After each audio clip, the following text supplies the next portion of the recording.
Magandang araw ulit sa ating lahat at ngayon ay Friday, araw ng linis ng kusina. Kahit na 2 araw na sarado ay kailangan pa rin linisin.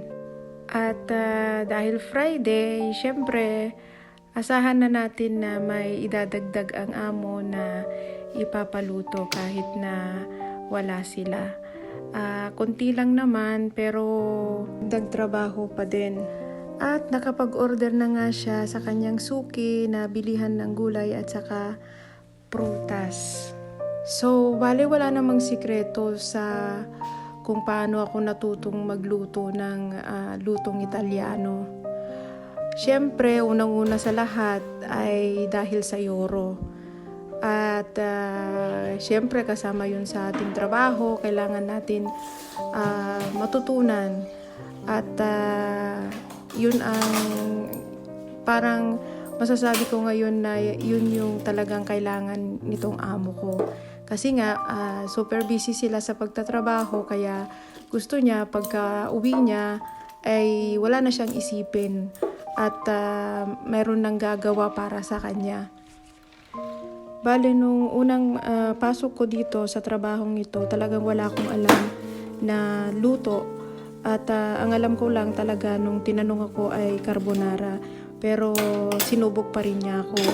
At binigyan ako ng isang buwan para subukan at ganun din sa akin kung kaya ko nga yung trabaho. So, ikukwento ko yan sa inyo kung paano sa susunod kung paano ako nakapasok sa trabaho na ito. Nakilalang maselan na amo.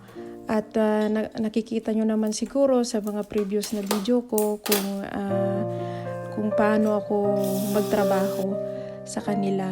At hindi lang naman ako ang nakakapagpatunay o nakakapag-confirm na talagang maselan nga o maarte. In short, ay pati yung mga trabahador din nila. So, pati yung mga negosyo na binibilhan niya ng mga gulay, ng mga karne. Basta sinabi mo yung pangalan, alam na nila. At ito yung mga sinasabi ko kanina na ipapaluto at palalabhan ng mga ensalada.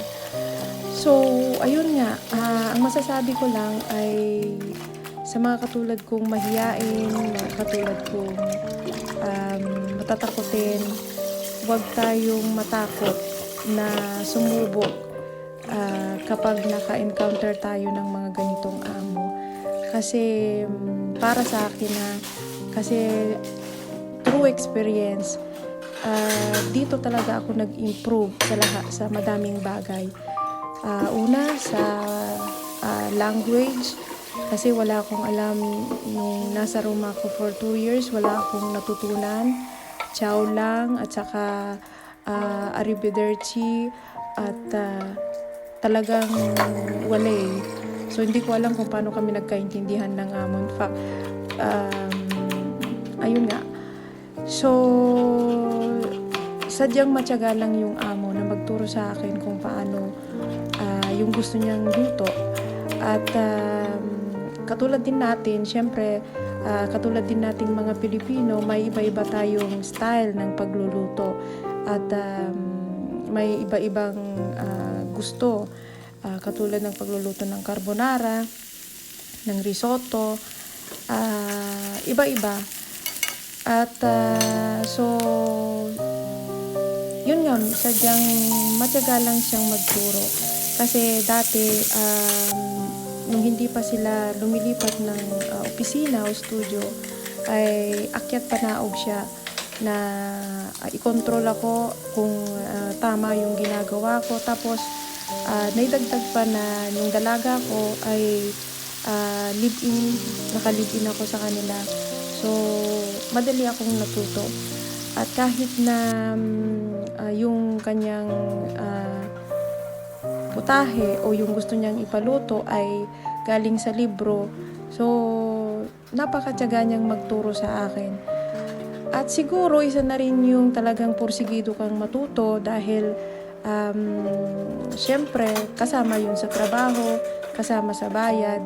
Kasi sa totoo lang sa bahay o hanggang ngayon, wala pa akong alam na lutong Pilipino. ni yung simpleng pagluluto ng tawag dito, yung adobo, ni hindi ko nga alam. At ang alam ko lang talaga ay magprito, magsaing, minsan sumasablay pa sa pagsasaing. At ayun, siguro dahil wala akong mautusan, syempre yung asawa ko ay siya naman yung nagluluto ng mga lutong Pilipino. So, hindi ko na kailangan matutunan, parang ganun. At gumagaling ako na magluto ng mga lutong Italiano ay dahil na rin sa dahil na rin sa tiyaga ng amo na magturo sa akin. So, lagi akong binabati o laging nagko-compliment yung mga amo sa akin na mas magaling na daw ako sa amo ko, mas magaling daw pa nga daw ako sa ate ko, kasi yung ate ko dati nagtatrabaho sa asyenda nila, ay siya yung nagluluto at gumagawa ng menu. Pero lagi kong sinasabi sa kanila na mas magaling pa rin siya kasi ikumpara sa 20 katao na lulutuan ng kapatid ko, minsan 30 pa kaysa sa 2 lang. So sabi ko, hindi ko kino-considered pa rin yung sarili ko na